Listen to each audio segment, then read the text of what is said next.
noches.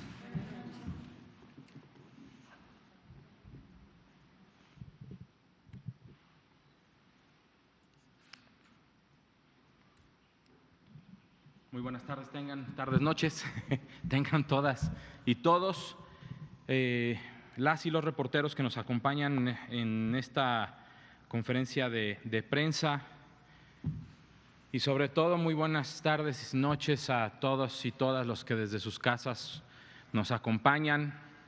Y digo desde sus casas porque ahora es quédate en casa.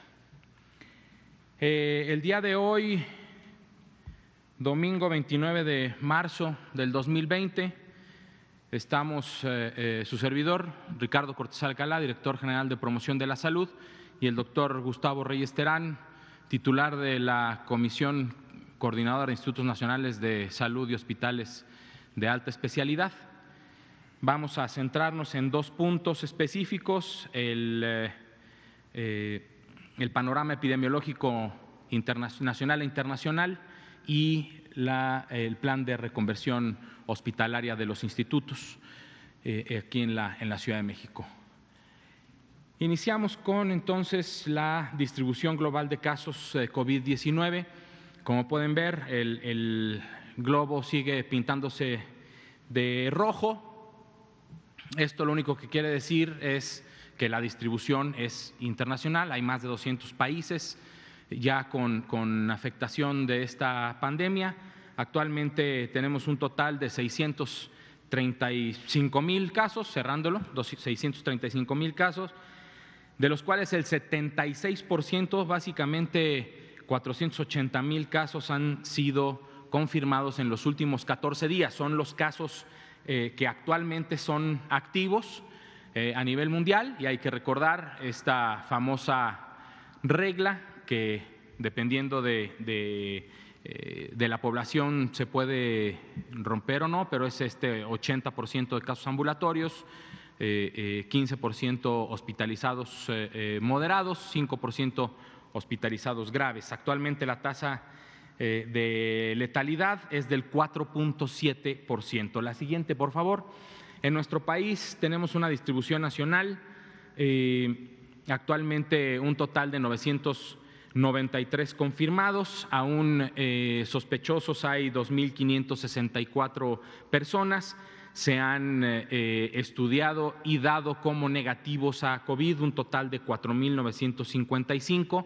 Lamentablemente hemos documentado la defunción de 20 personas por COVID-19, dando un total de personas que hemos estudiado, ya sea como negativos, como confirmados o defunciones o sospechosos, un total de 8.512 personas en México.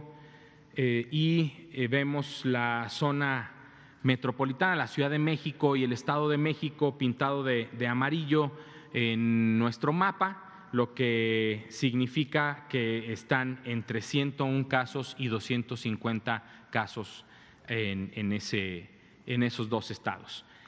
El resto, en general, 27 estados cuentan entre 1 y 50 casos y 3 estados entre 51 y 100 casos. La siguiente, por favor. Lo que estamos viendo aquí es la curva de casos acumulados de COVID en México desde el inicio de la primera importación. Tenemos un total de 993 y, como ayer ya lo explicó el subsecretario López-Gatell, este es el famoso y siempre comentado desde un principio el punto de inflexión en el que empieza el crecimiento exponencial de los casos, y es el momento ideal para que todos nosotros mantengamos la sana distancia, que aquí van a empezar los comentarios en YouTube y en Facebook y en Twitter de que los reporteros no respetan su sana distancia, y en casa este es el momento de quedarse en casa, como lo explicó el subsecretario López-Gatell ayer por la tarde noche. La siguiente, por favor, es la curva epidémica de casos por fecha de inicio de signos y síntomas. Como pueden ver, la curva epidémica y el cuadro en el que contabilizamos el total de 993 casos confirmados, de los cuales el 60% son importados, el 27% asociados a importación y el 13% sin antecedentes que se hayan podido documentar de importación o asociación a la importación, por lo que es después de la zona de transición del escenario o fase 1 a la fase 2. La siguiente, por favor. Esta es la distribución de casos por grupo de edad y sexo. Muy importante esta gráfica, porque nos muestra que a pesar de que la gravedad de los casos a nivel mundial se está dando en mayores de 65 años, todos nos podemos enfermar. Por eso todos nos debemos de quedar en casa, porque todos nos podemos enfermar. Y también a los jóvenes les puede dar casos graves, no están exentos, es la menor proporción, pero no están exentos. Voy a decir no estamos exentos, porque si no me voy a sentir como muy viejito y no estoy. Soy un adulto joven en producción total de 43 años, a mí también me puede afectar, yo también me puedo poner grave a pesar de no tener ninguna comorbilidad, pero también puedo presentar un cuadro grave en caso de que yo me enfermara. Entonces podemos ver cómo a partir de los 20 años básicamente todos los grupos etarios todos los grupos de edad están afectados, por lo que todos debemos de tener cuidado y las medidas básicas de prevención, y todos debemos de quedarnos en casa. Por distribución por sexo, como pueden ver el pie de su derecha, el 58% de las personas afectadas son hombres, el 42% son mujeres. Tenemos una mediana de edad de 41 años con un rango de 0 a 88. Eso quiere decir que todos los grupos de edad están afectados al momento. La siguiente, por favor. Estos son dos gráficos que tienen relación uno con otro. El 86% del total de 993 casos son ambulatorios y el 14% han requerido de algún tipo de hospitalización, que se desprende del PAI, de la zona amarilla del PAI. Se desprende el gráfico de PAI de la derecha, en donde el 65% de estos 117 personas que han sido hospitalizadas están estables, el 30% están considerados como graves y el 5% han requerido de una intubación. La siguiente, por favor.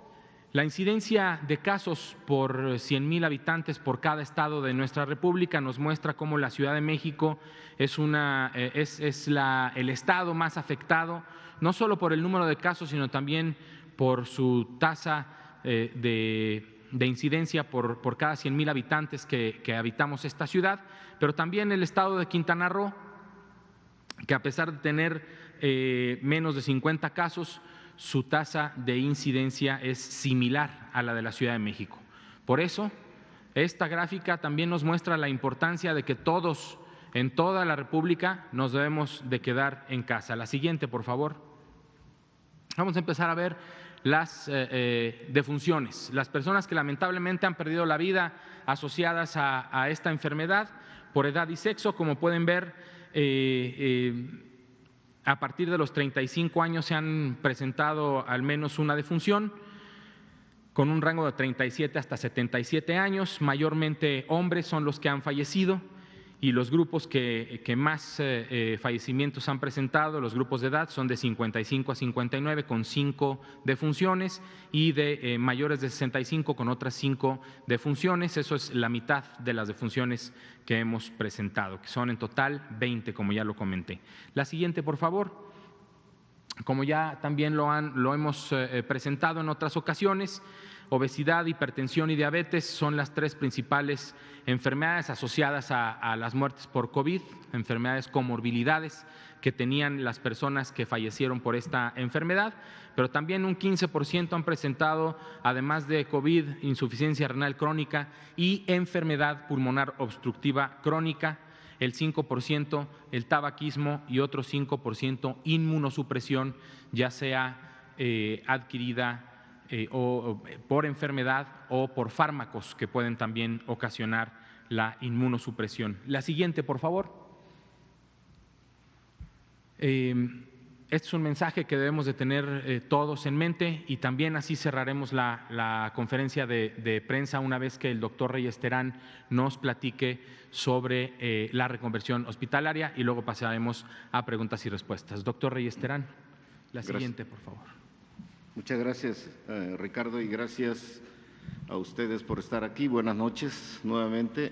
Voy a presentarles brevemente lo básico sobre la reconversión hospitalaria. Es un concepto fundamental para responder a un problema epidémico, pandémico como el que estamos enfrentando hoy en día.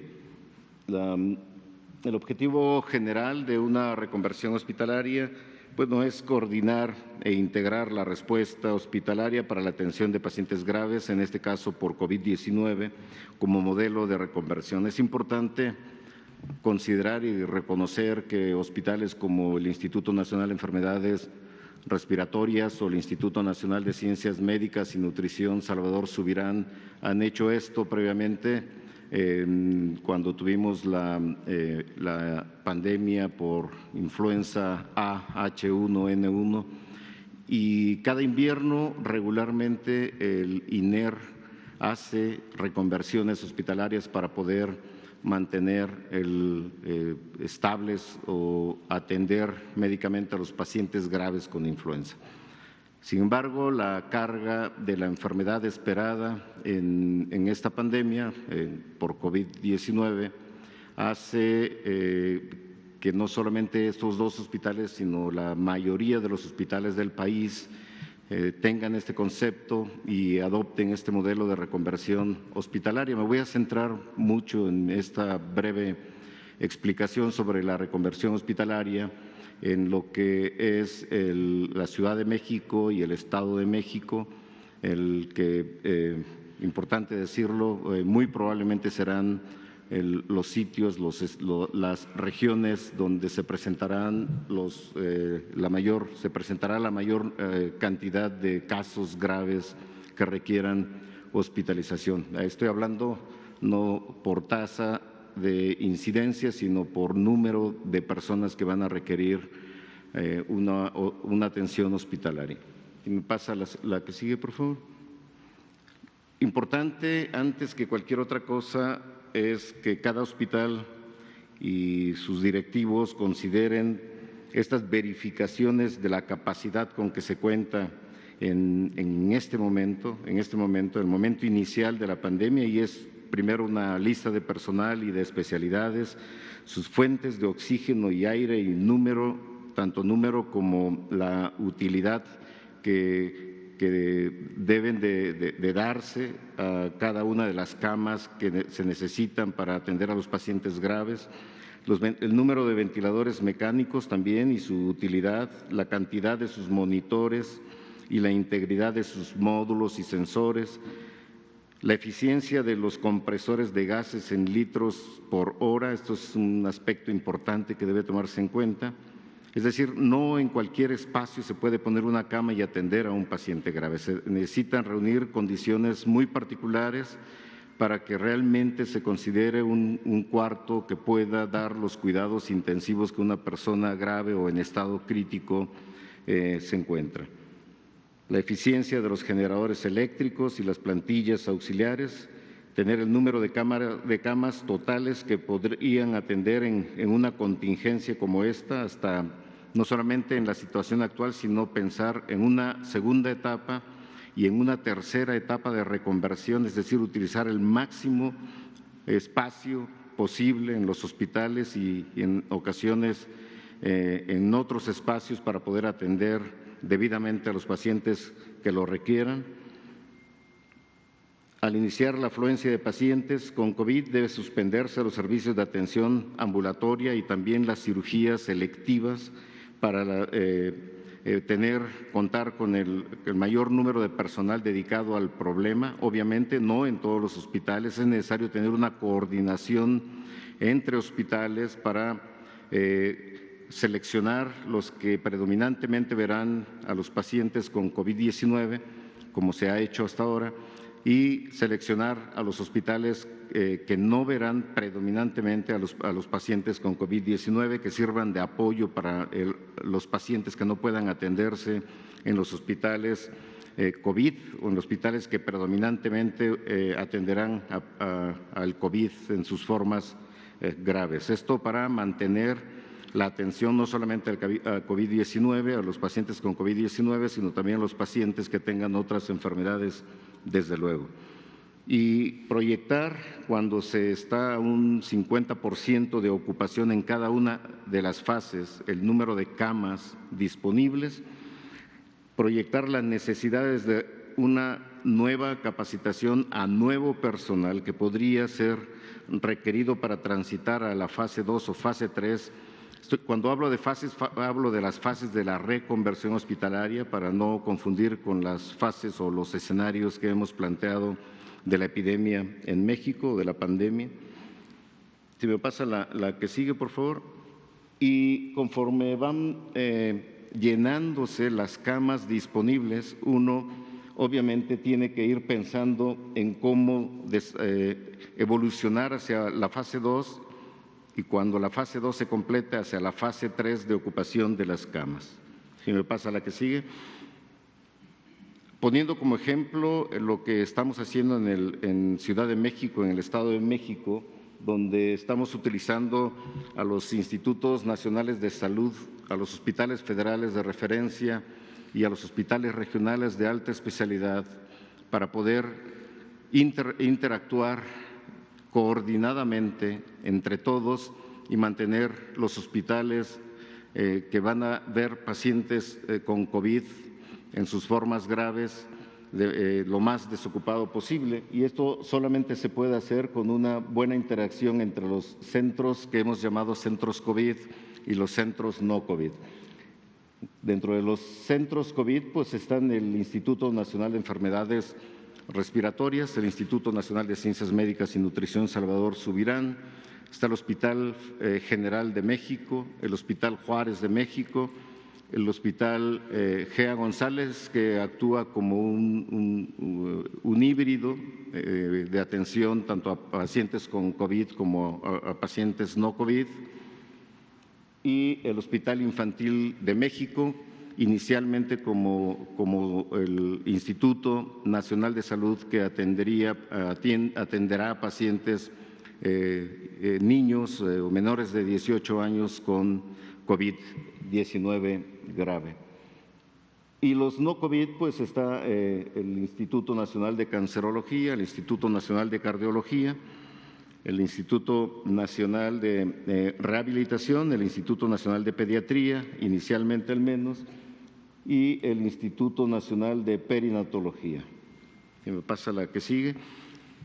En la fase inicial, que hemos llamado fase 1, lo que se cuenta en este momento son esas 117 camas con sus respectivos ventiladores, monitores y todos los equipos y el personal apropiado para atender a los primeros 117 pacientes que lleguen con enfermedad grave, que requieran hospitalización y que, sobre todo, que requieran de los cuidados de un paciente en estado crítico, es decir, cuidados intensivos.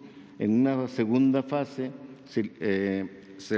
tenemos ya los espacios para ocupar hasta 421 camas de cuidados intensivos, también debidamente equipadas con sus ventiladores, monitores, equipos de ultrasonido, etcétera. Y una fase 3, una vez que se llene las camas de la fase 2, las 421 camas, transitaríamos a la fase 3, que es que contendría 745 camas, quizá un poco más. Estamos evaluando aún espacios para ocupar todavía un mayor número de camas. Esta transición entre fase y fase debe ser global, debe ser escalonada y uniforme entre los centros COVID-19. La siguiente.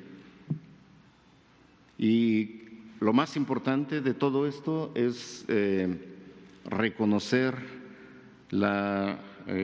el profesionalismo del personal médico, el personal de enfermería y todo el personal de los hospitales que están atendiendo tanto a pacientes con COVID-19 como pacientes que no tienen COVID-19, porque se requiere de esa interacción entre unos y otros para poder brindar la máxima atención a cada uno de los pacientes. Y lo están haciendo bastante bien en este momento, cuando ya hemos tenido pacientes graves y que requieren cuidados intensivos. Es todo por mi parte y bueno, se abren espacio a las preguntas. Súper. A ver, 1, 2, 3 y 4 ahorita.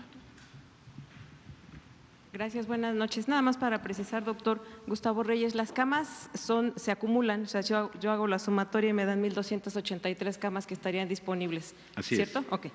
Y entonces, yo quisiera preguntarles, ¿hay manera de identificar los focos de infección para ir previendo, o sea, que las personas no solo estuvieran alertas por la sana distancia, sino identificar aquellos lugares donde se pueden ir generando brotes? Hablando de las personas en las que no se identifica el origen de la infección, si nos pudieran dar esa información, y si hay alguna percepción de entre ayer y hoy ha habido un cambio en la actitud de las personas de sí quedarse en su casa, o seguimos como al parecer ocurre en varias, al menos en la Ciudad de México, en varios lugares, la gente sigue masivamente en las calles. Una última cosa, ya nos han hablado de esto de la sana distancia, pero en países como Argentina determinaron hacer esto del distanciamiento social con el uso de la fuerza pública desde que llevaban menos de 50 casos. Hoy acumulan 700 a una semana de haber tomado, alrededor de 700, de haber tomado esas medidas. En México, ¿cuál es la causa de que no preveamos o no se prevea usar la fuerza pública si vemos o hasta qué plazos están dando ustedes para tomar medidas adicionales más rigurosas para garantizar que la gente se quede adentro y evitemos o se frene la velocidad de la transmisión? Muchas gracias. Quisiera empezar comentando que no es que no se sepa el origen de la infección, es lo que no se sabe, o sea, lo que no se identificó es un vínculo con alguien que haya viajado al extranjero. Los focos principales ahorita están en las grandes ciudades, ¿sí? Empezando por la Ciudad de México, y así seguramente en cada uno de los estados de la República, sus grandes ciudades, por la movilidad y por la cantidad de gente que vivimos en estas grandes ciudades. ¿Por qué no contemplar el uso de la fuerza pública para que la gente se quede en casa? Pues primero porque no estamos en un estado de excepción. Seguimos y mantenemos la idea del respeto de los derechos humanos de todos y apelamos a la honestidad y a la franqueza de la gente para que se quede en su casa. Sabemos que si esto no sucede, las cosas no van a funcionar. ¿Hay necesidad de arriesgarse? No es una decisión que me corresponda a mí como director general de promoción de la salud, es una decisión de muy alto nivel, de hecho del señor que está todos los días aquí presente a las 7 de la mañana, es el que tendría que tomar ese tipo de decisiones. Perdón, sobre la vigilancia centinela, Sí. actualmente o a partir de cuándo ya no vamos a tener el número de casos totales, sino lo que se recopila a partir de la vigilancia centinela, o estos números ya no son los totales porque ya está la centinela, si me puede explicar. Mire, la vigilancia centinela lo que hace es ver cómo se está comportando en diferentes áreas la enfermedad. Los números totales los tendremos igual que todos los días, pero también tendremos un número estimado de casos. Por cada caso que uno detecta en vigilancia centinela, sabe cuántos más o menos no se detectan alrededor, y entonces se estima. Estos números ya corresponden a una vigilancia centinela. Estos son los números, este es el número acumulado de lo que se ha detectado hasta el momento. La vigilancia centinela empieza ahora y van a verse los números de vigilancia centinela, no se van a ver en este momento. Recuerden que, como lo acabamos de ver, hay un total de acumulados importante que están pendientes de resultado. Entonces, hasta que estos estén ya revisados los resultados en el laboratorio, y se va a empezar a ver la vigilancia centinela después. Sí, si entendí bien la pregunta, Ángeles, tenemos ya modelos matemáticos que puedan predecir con base en lo que se está observando tanto en la vigilancia por centinela como otros datos, además de datos de la Universidad Nacional Autónoma de México y también con el grupo de la Ciudad de México, para tratar de predecir en estos próximos 10 días dónde podrían estar los focos más importantes para tratar de dedicar o por lo menos proponer una atención focalizada dependiendo de las regiones. Esto lo vamos a saber, mañana tendremos unas reuniones, estoy hablando en particular del grupo que coordina la atención médica en Ciudad de México y Estado de México, y probablemente en primeros días si no mañana mismo, en los primeros días de esta semana podríamos tener una estimación de cómo se irá presentando por sitio, por regiones, la mayor cantidad de casos, sobre todo los casos graves que nos interesan en este momento, pero todo depende de que la gente se quede en su casa. Si la gente no se queda en su casa, si la población no se queda en su casa, las consecuencias son muy graves, sobre todo para quienes tienen una condición crónica que compromete su sistema inmune y las personas con más de 60 años de edad. Como lo hemos visto en la gráfica, quienes han fallecido son las personas que tienen alguna condición crónica o tienen más de 60 años de edad. Entonces, es muy importante que la gente sepa que contribuye enormemente para tratar de conseguir el objetivo, que es que no lleguen las personas a los hospitales en una condición crítica, donde seguramente habría una mayor mortalidad.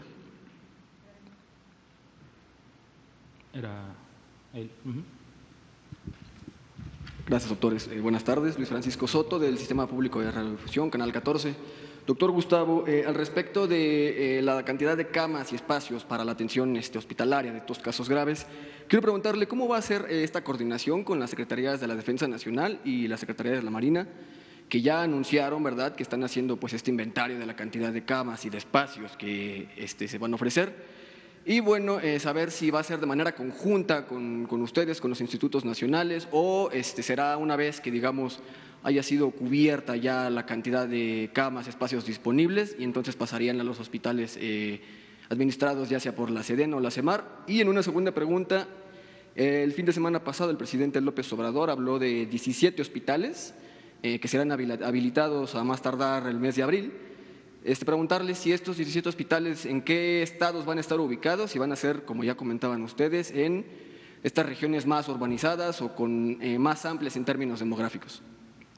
Sí, gracias por la pregunta. Lo que el presidente dijo fue justamente de esos hospitales que serán habilitados y que han sido construidos en otros regímenes, son los que van a ser coordinados por la Secretaría de la Defensa Nacional, la Secretaría de Marina. Pero de todas formas se está haciendo un trabajo coordinado entre la Secretaría de Salud, la Secretaría de la Defensa, Secretaría de Marina, para la atención total del problema COVID-19 en México. Hay una acción coordinada, interactiva, entre las 3 secretarías, de hecho las 4 secretarías con la Secretaría de Seguridad Pública, para tratar de mantener o dar una atención de la manera más ordenada posible en México. Primero acá y luego usted. Gracias, buenas noches. Paola Betancourt de Multimedios Televisión. Pues ya ayer el subsecretario López-Gatell comentaba que el presidente no se iba a realizar la prueba de COVID-19, esto a pesar de haber estado en contacto el pasado 18 de marzo con el gobernador de Hidalgo, Omar Fayad. Ya dijo que no se realizará la prueba. Sin embargo, de acuerdo a lo que ustedes han comentado y a los protocolos que deben seguirse, el presidente no debería aislarse, no debería llevar a cabo este proceso de aislamiento, justamente porque pues prácticamente es un paciente sospechoso al haber estado en contacto ya con un paciente confirmado, y sin embargo el día de ayer se le veía pues que no respetaba justamente estas medidas de sana distancia al estar en el aeropuerto, tomándose selfies con la gente e incluso no se dejó tomar la temperatura. No debería él aislarse y ser considerado un paciente sospechoso. Y por otra parte también quisiera preguntarles, en Nuevo León la Secretaría de Salud comentó que se realizarían pruebas con plaquetas de personas que ya se han curado pues para buscar un tratamiento contra COVID-19. ¿Ustedes tienen información al respecto?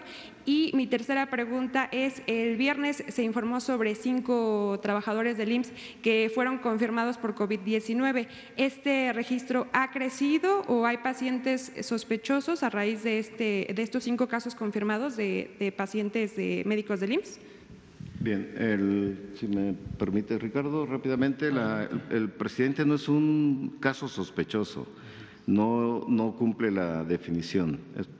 No sabemos si en el momento que hubo la cercanía entre el gobernador y el gobernador que ha sido positivo a COVID-19 tenía síntomas. Si no tenía síntomas, sería poco probable que pudiera, y sobre todo si no hubo acercamiento de 1,5 metros o menos, la posibilidad es baja de que pudiera tener la infección. Y en este momento, mientras no tenga síntomas, por cierto, me parece que hoy le tomaron la temperatura en un aeropuerto, hoy o ayer, y fue una temperatura completamente normal. Sobre el segundo punto de las pruebas, bueno, yo creo que se ha hablado ya mucho sobre las pruebas, ¿no? Hay países que hacen más pruebas que otros. Hay países que con pocas pruebas han controlado la enfermedad, hay países con muchas pruebas que han controlado la enfermedad, hay países con muchas pruebas que no han controlado la enfermedad, y bueno, así sucesivamente podemos ver todos los escenarios que han existido y con un número de pruebas baja, moderada o alta. Yo creo que lo que coincide en todos los países que han controlado la enfermedad ¿cuál ha sido? Pues ha sido la distancia física, la sana distancia, en donde se ha demostrado que realmente es lo que contribuye en la mayor extensión para evitar que existan casos graves y por tanto que exista un número alto de muertes en un país. Y esto, repito, es importante que lo sepamos, es una acción propuesta por el gobierno federal y debe ser cumplida cabalmente por la población y debe haber ayuda también de todos los medios de comunicación. Sería muy recomendable, deseable que se separe la política de este problema de salud que sufre todo el país. Es muy importante, hablando del distanciamiento social, eso sí es lo que marca la diferencia. No cuántas pruebas se hacen o no se hacen en un país, sino el momento en el que el distanciamiento social se indica y la sociedad responde o no responde. Entonces, podemos indicarle el distanciamiento social muy tarde y la epidemia va a ser muy aguda, creciendo muy rápido como en Italia. Puede indicarse a tiempo y si la sociedad no responde, va a ser lo mismo. Debe indicarse a tiempo, como nosotros lo estamos indicando, y la sociedad debe responder como esperamos que responda, quedándose en casa. Bueno, lo del presidente lo comentaba justamente porque se encuentra en este cuadro de personas más vulnerables, que tiene hipertensión y es una persona pues de la tercera edad. Faltó esta respuesta acerca de si conocen sobre este tratamiento del cual se ha hablado en Nuevo León con plaquetas de personas que ya se han curado. Si tienen Eso información. Sí, del ámbito de competencia del Sí, doctor.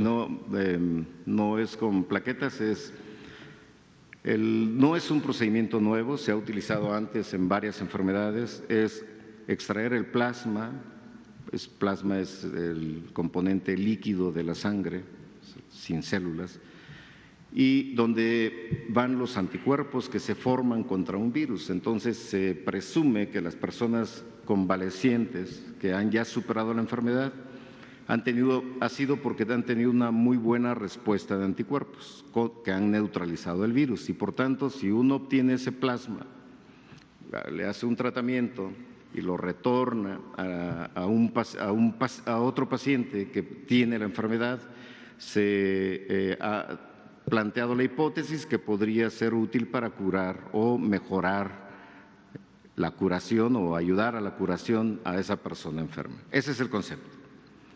Sin embargo, como todos los tratamientos que se han planteado hasta ahora, y puedo darles la lista: hidroxicloroquina o cloroquina, acitromicina combinada con cloroquina, o el remdesivir, que quizás sea el que más probabilidades tenga de controlar a la enfermedad, al virus. Algún otro es anticuerpos monoclonales dirigidos contra moléculas en el cuerpo humano que podrían controlar la inflamación que induce el virus cuando infecta un organismo, y esa inflamación daña los tejidos. Entonces, al controlar esa inflamación podría también ser útil en el tratamiento de las personas. Toda esta lista de tratamientos, incluyendo el uso de plasma o incluso anticuerpos dirigidos contra el virus obtenidos de personas convalecientes, no hay en este momento ninguna evidencia científica que haya demostrado que sea curativo de la enfermedad COVID-19. Creo que es importante también decirlo de una vez, en esta coordinación de los diferentes equipos para responder contra el COVID-19, tanto de la atención médica, y otro componente, el que emana del Consejo Nacional de Seguridad en Salud, que es el de investigación científica. Y en este grupo, también coordinado por nosotros, se han ya hecho como 4 o 5 ensayos clínicos con la mayoría de estos medicamentos que yo les acabo de decir, y que se van a conducir probablemente a partir de la próxima semana. Estamos esperando detalles que tienen que cumplirse, como la autorización de COFEPRIS para llevarlos a cabo. Muy probablemente mañana se tenga la aprobación y autorización de COFEPRIS, y por tanto estaríamos ya en posibilidad de iniciarlos en esta misma semana. Y sobre este registro que les preguntaba también de los 5 médicos confirmados del IMSS, ¿se ha crecido? Yo no tengo conocimiento, no sé si… El viernes se informó sobre estos 5 médicos confirmados. También, si quizás se podría deber a una negligencia al no darles el equipo médico necesario justamente para tratar a los pacientes infectados. Pienso que hablar de negligencia es muy aventurado y debe ser muy cauteloso hablar de un concepto tan serio si no hay pruebas para ello. Yo pediría mejor que se analizara bien el caso y que transparentemente se diga a los medios.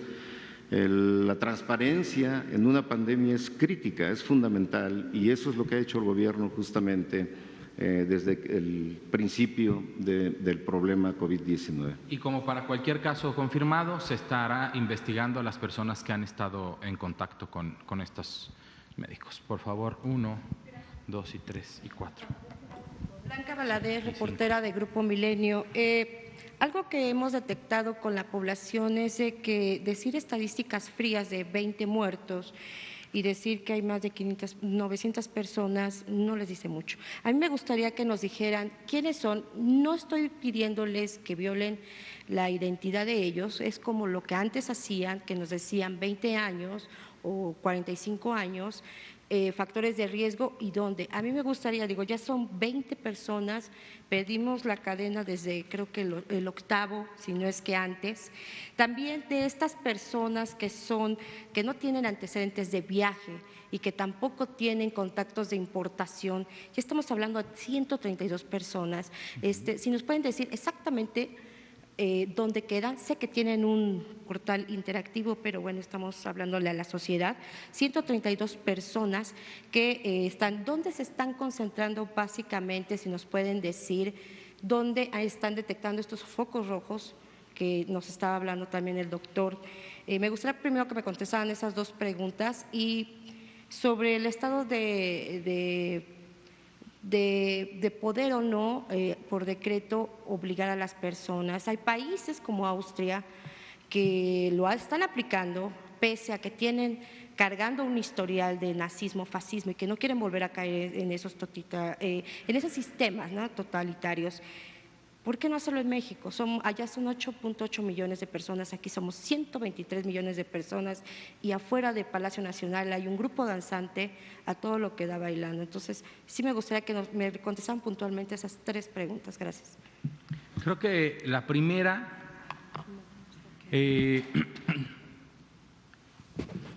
las personas a las que no se les identifica con una importación, no es que se pierda el control, no son focos rojos, es la transición de los casos importados, de la importación del escenario o fase 1 al escenario 2 o fase 2, en donde hay dispersión comunitaria y saber si son importados o no ya no importa. Lo que es más, ahorita ya ni siquiera les preguntamos si viajaron a algún lado o no, es transmisión local ya, ya en nuestro país.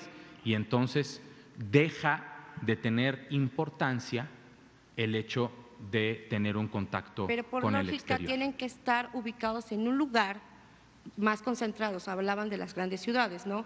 Si me pueden decir ahorita esos 132, ¿dónde están principalmente localizados? Y sobre las personas que fallecieron, digo, los datos generales, ¿dónde y por qué? O sea, no les estoy pidiendo sus nombres ni su email. Esos datos se tienen. Creo que, perdón, doctor, creo que los estamos dando. La diapositiva número 10 nos dice de qué edad y sexo. La diapositiva 11 nos dice que de los 20 fallecidos, la mitad en obesos, la mitad vivían con hipertensión, o sea, 10 y 10. El 45 vivían con diabetes, o sea, sí estamos presentando la información. Pero las edades no. No sabemos quiénes son también, ellos. A ver, perdón, edades también están presentadas. De 35 a 39 hay 2 personas que lamentablemente fallecieron, de 40 a 44 hay 4 personas, de 45 a 49 hay 1 persona, están en la diapositiva número 10 que presentamos. Muchísimas gracias, amigos. Pero yo creo que esto es para la gente, o sea, yo puedo sentarme a ver la gráfica. Ajá. Ustedes deben de darle una explicación a la gente. O sea, yo les puedo decir, hay dos. Estas últimas muertes que se registraron, estamos hablando de 4 más con respecto a ayer, ¿dónde fueron? Porque la Secretaría de Quintana Roo, por ejemplo, salió anunciando desde la semana pasada un deceso que ya no sabemos si está registrado aquí. Por si nos pueden dar esos detalles. Todos los decesos que tengan una prueba positiva a COVID, a SARS-CoV-2, están aquí, todos. Si estas defunciones, como todos los días les hemos explicado, si estas defunciones ocurrieron y se notificaron después del corte que hacemos para esta presentación, aparecerán mañana. Transparencia total, tablas, datos. Transparencia total. ¿Ustedes aquí podrían hacer un esfuerzo de decirnos por cada caso las edades, el lugar donde fallecieron, porque no necesariamente tienen que ser de ahí, muchos pueden ser oriundos del Estado de México, de otras partes, y decirnos exactamente igual los factores de riesgo que llevaban, digo, y si eran sexo femenino, masculino, 1 por 1, creo que esto también le daría visión a la gente de que son personas que pudieron haber sido sus familiares, sus vecinos, porque sí, definitivamente el mensaje creo que no está llegando a la población de quedarse en casa. Entonces parece que les dicen salte de casa, ¿no? Entonces, y si les decimos que está en la colonia X, los de la colonia Y van a decir nos vamos y nos salimos. No, Entonces por eso creo que el mensaje… Jamás dije, pedí no por la esos colonia, detalles. yo digo por la ciudad, digamos. Si la mitad de las defunciones están en Tinguindín, Michoacán, la gente de la Ciudad de México va a decir, yo no estoy en Tinguindín, mi riesgo es menor. No, este es el número de personas que lamentablemente han perdido la vida por esto, tienen unas características para que la gente escuche y entienda que los que viven con hipertensión, que los que viven con obesidad mórbida, que los que viven con diabetes son los que mayor riesgo tienen de complicarse. No significa que los que no vivamos con esas enfermedades nos vamos a salir de casa. El mensaje es quedarnos en casa todos. Habíamos quedado que era 1 y luego 2 y luego por acá. Buenas noches. Yo quiero saber en qué momento vamos a entrar o se puede hablar ya de la fase 3. Entiendo que ya hay un 13% de contagio comunitario y vamos ya para los 1,000 casos. No sé si tenga que ver con estas dos condiciones o en qué porcentaje tendremos que estar ya para hablar de una fase 3. El gobernador de Yucatán también hoy salió a decir que va a haber sanciones duras para gente que no acate la recomendación de quedarse en casa. Incluso habla de cárcel, de multas. Quería saber si hay alguna opinión de ustedes al respecto. Y sobre casos sospechosos, ¿los casos sospechosos, van en aumento o podrían disminuir, decrecer? No sé, si me pueden explicar esto porque me queda la duda. Gracias. Con mucho gusto. Todos los casos ahorita van a ir en incremento, sospechosos, confirmados, negativos, todos, porque a la hora que se instala la transmisión comunitaria se incrementa el riesgo de un pico epidémico muy agudo, como lo digo. ¿A qué me refiero agudo? A que en menos de una semana el incremento exponencial va a ser, demasiado importante. Por eso las acciones de mitigación y de quedarnos en casa, para que esta curva en este momento que está creciendo, en este momento empecemos a todos los que están ahorita enfermos y que no lo saben, a casa. Todos los que no nos íbamos a enfermar, a casa también. En estas 2 semanas, que es el periodo de incubación de la enfermedad, es que estas personas van a desarrollar signos y síntomas. Si requieren de hospitalización, se llama al número de emergencias para llevarlo a un hospital. Si no se requiere de hospitalización, se quedan en casa. Se guardan, están ahí estas 2 semanas en espera y se van a recuperar. Y una vez terminada la Jornada Nacional de Sana Distancia, estaremos potencialmente, si todos hacemos caso y nos quedamos en casa, en posibilidad de ir regresando poco a poco a la vida cotidiana.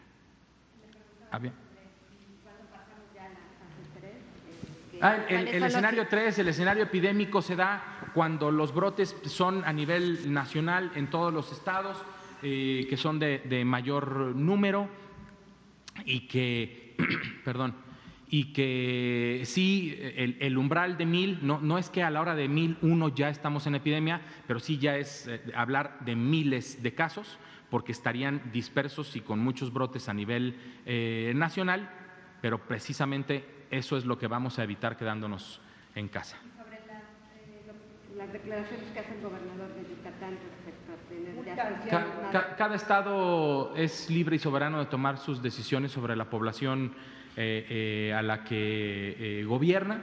Pues nosotros por lo pronto a nivel federal no estamos tomando una decisión de ese estilo. Habíamos quedado que 1 y 2, porque nos quedan 3. Gracias, buenas tardes. Laura Taribio, del periódico Excelsior. Está circulando un acuerdo del Consejo de Salubridad Quiero saber si es real, parece que se reunió y están previendo un escenario de riesgo. Básicamente trata del control que tome el gobierno sobre el transporte público de pasajeros, incluido el privado, sobre el control de alimentos y sobre el control de las empresas.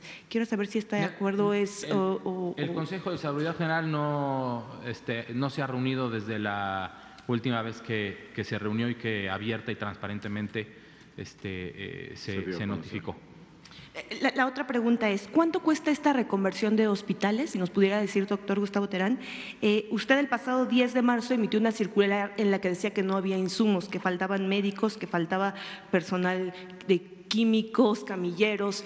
Quisiera saber si ya se tienen, cuánto es el costo y si nos pudiera decir específicamente cuánto personal se va a necesitar, cuántos ventiladores se van a necesitar, más allá de las camas, todos los insumos que se van a requerir y si ya están en este momento en estos centros COVID. Gracias. Honestamente no conozco la cantidad en dinero de lo que va a costar la reconversión hospitalaria, pero sí tenemos a un grupo de economistas de la salud trabajando para saber cuánto nos va a costar al final por cada paciente en dinero, la atención que se va a brindar en todas las fases de la epidemia y de las reconversiones hospitalarias.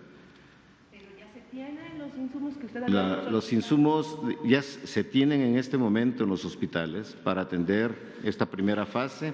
Esta semana van a llegar más insumos para todo el país, tengo entendido, y se están definiendo últimos detalles para saber el número de ventiladores que se requerirían, no solamente en estos centros COVID y no COVID que yo presenté, sino en todo el país.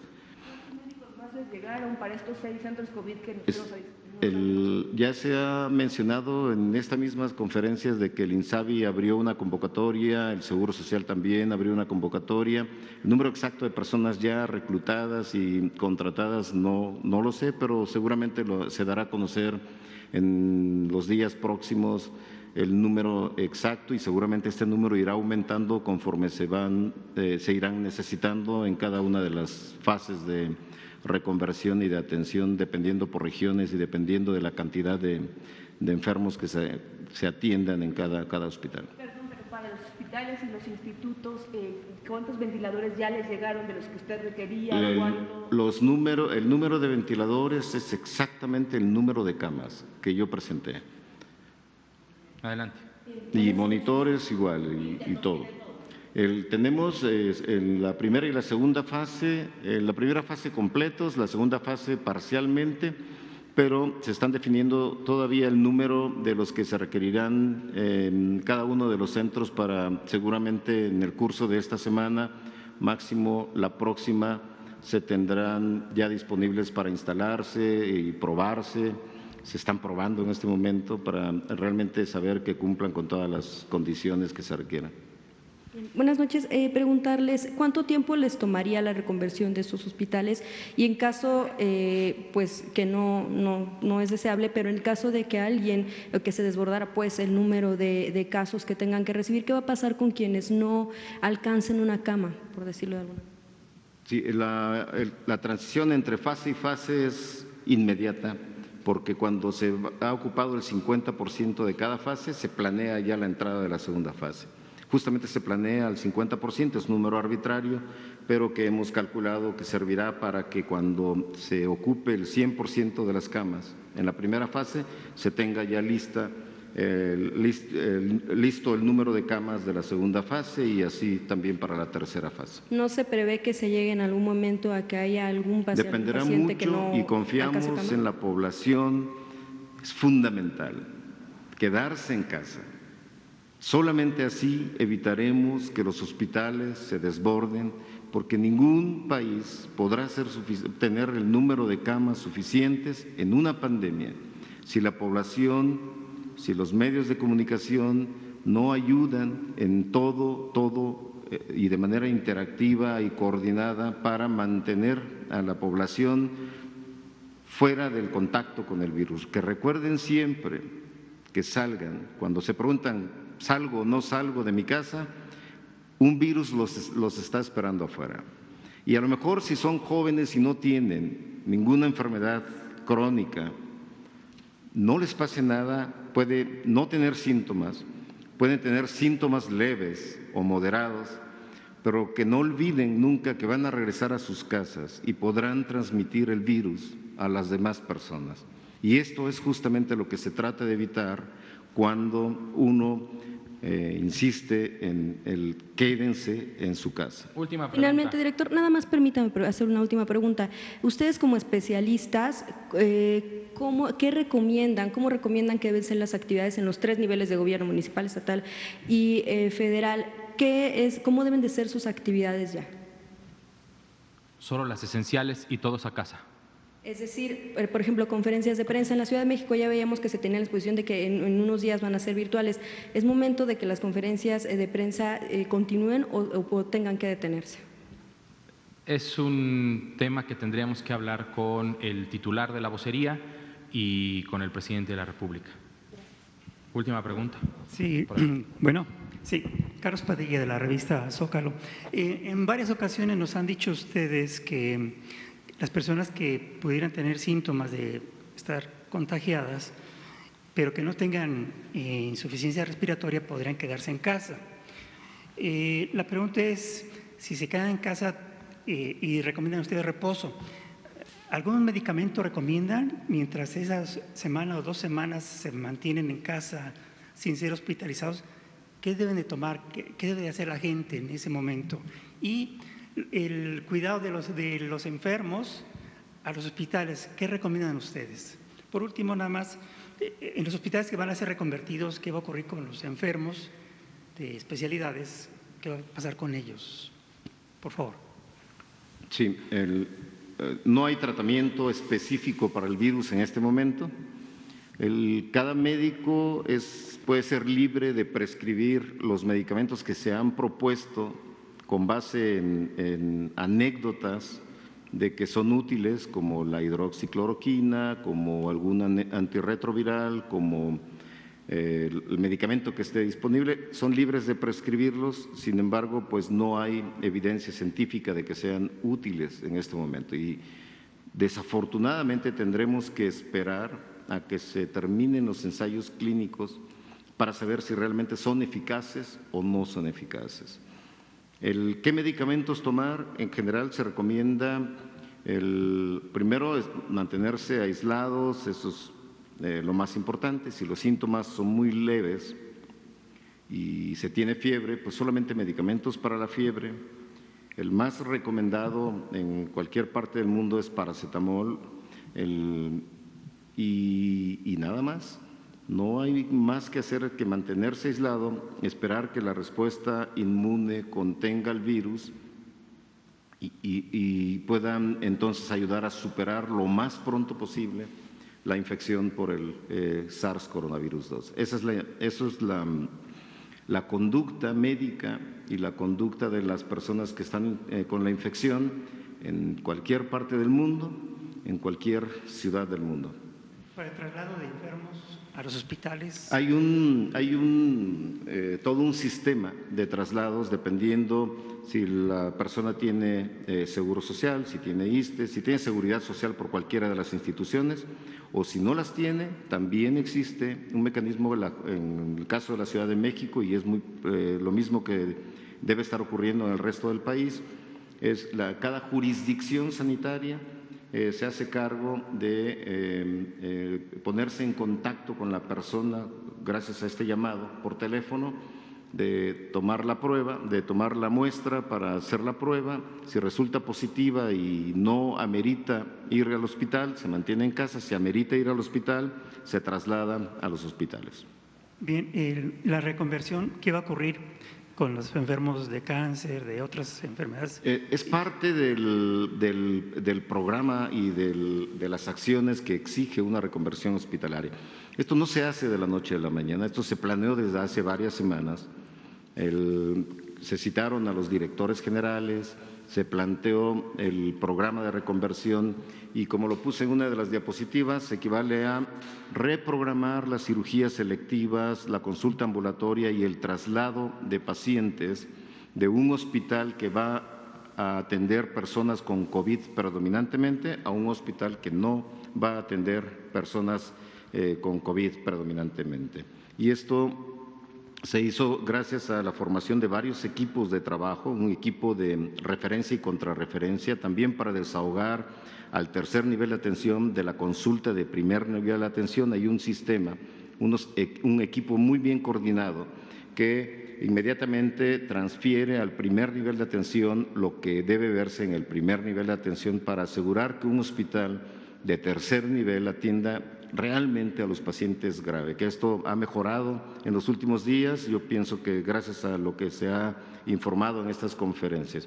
Hay otro equipo que se encarga directamente de visitar los hospitales para hacer las reconversiones apropiadas en cada uno de ellos, en los 5 o 6 hospitales en la Ciudad de México y el Estado de México, por ejemplo. Y hay otro equipo que se dedica, coordinado por 2 directores de los Institutos Nacionales de Salud, que están dedicados a coordinar el traslado de pacientes de un hospital COVID a un hospital no COVID, que a eso se refería, yo creo, su pregunta.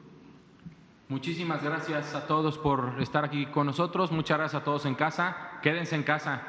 Quédense en casa. Muchas gracias. Gracias.